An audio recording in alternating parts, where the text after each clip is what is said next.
Welcome one and all to Pride and Prejudice by Jane Austen, Chapter 37. The two gentlemen left Rosings the next morning, and Mr. Collins, having been in waiting near the lodges to make them his parting obeisance, was able to bring home the pleasing intelligence of their appearing in very good health, and in as tolerable spirits as could be expected after the melancholy scenes so lately gone through at Rosings. To Rosings he then hastened to console Lady Catherine and her daughter, and on his return brought back with great satisfaction a message from her ladyship, importing that she felt herself so dull as to make her very desirous of having them all to dine with her. Elizabeth could not see Lady Catherine without recollecting that had she chosen it, she might by this time have been presented to her as her future niece. Nor could she think without a smile of what her ladyship's indignation would have been. What would she have said? How would she have behaved? Were the questions with which she amused herself. Their first subject was the diminution of the Rosings party. "I assure you I feel it exceedingly," said Lady Catherine. "I believe nobody feels the loss of friends as much as I do. But I am particularly attached to these young men, and know them to be so much attached to me. They were excessively sorry to go, but so they always are. The dear Colonel rallied his spirits tolerably till just at last, but Darcy seemed to feel it most acutely, more, I think, than last year. His attachment to Rosings certainly increases." Mr. Collins had a compliment and an allusion to throw in here, which were kindly smiled on by the mother and daughter.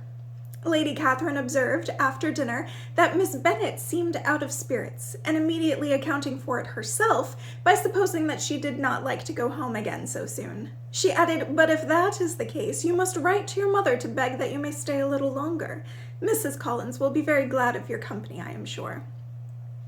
"I am much obliged to your ladyship for your kind invitation," replied Elizabeth, "but it is not in my power to accept it. I must be in town next Saturday." "Why, at that rate you will have been here only 6 weeks. I expected you to stay 2 months. I told Mrs. Collins so before you came. There can be no occasion for your going so soon. Mrs. Bennet could certainly spare you for another fortnight. But my father cannot. He wrote last week to hurry my return." "Oh! Your father, of course, may spare you if your mother can. Daughters are never of so much consequence to a father.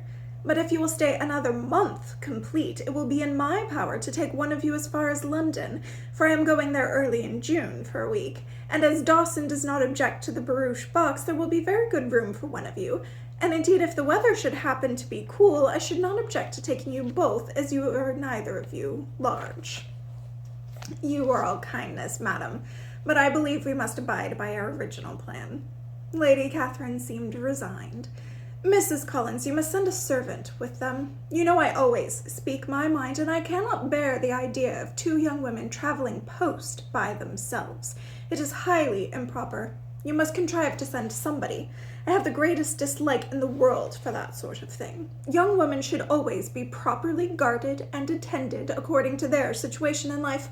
When my niece Georgiana went to Ramsgate last summer, I made a point of her having 2 manservants go with her.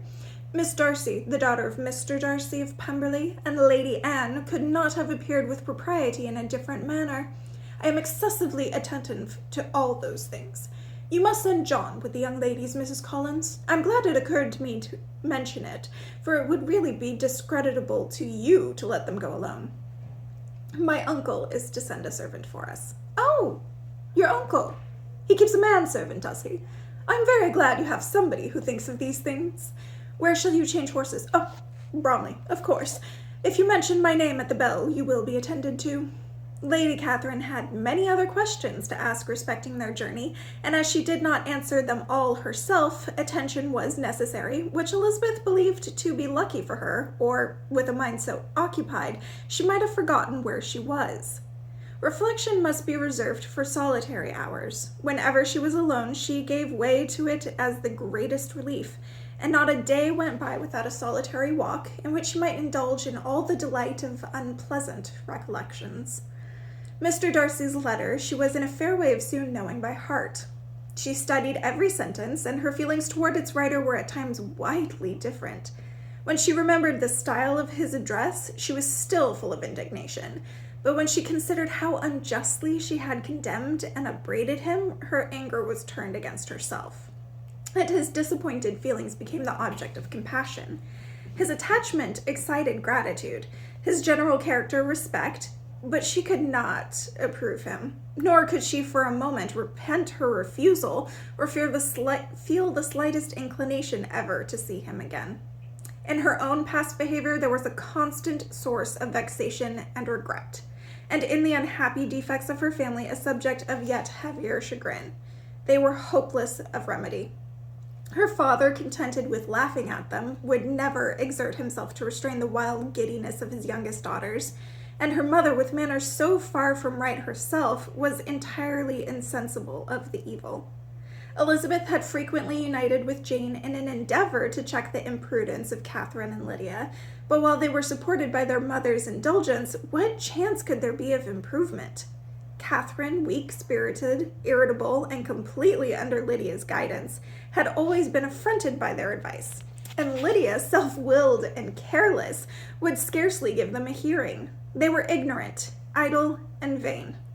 While there was an officer in Meryton, they would flirt with him, and while Meryton was within a walk of Longbourn, they would be going there forever.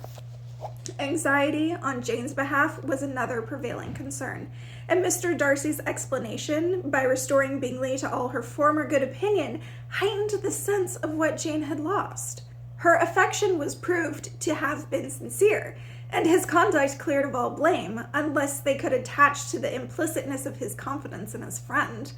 How grievous, then, was the thought that, of a situation so desirable in every respect, so replete with advantage, so promising for happiness, Jane had been deprived by the folly and indecorum of her own family.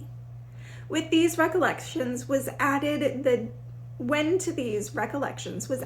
the development of Wickham's character, it may be easily believed that the happy spirits which had seldom been depressed before were now so much affected as to make it almost impossible for her to appear tolerably cheerful. Their engagements at Rosings were as frequent during the last week of their stay as they had been at first. The very last evening was spent there, and her ladyship again inquired minutely into the particulars of their journey, gave them directions as to the best method of packing, and was so urgent on the necessity of placing gowns in the only right way that Maria thought herself obliged on her return to undo all the work of the morning and pack her trunk afresh. When they parted, Lady Catherine, with great condescension, wished them a good journey, and invited them to come to Hunsford again next year.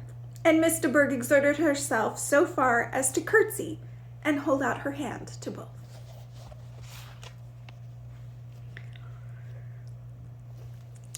Yeah, I mean, if you know the story, you know how Lady Catherine reacts later, but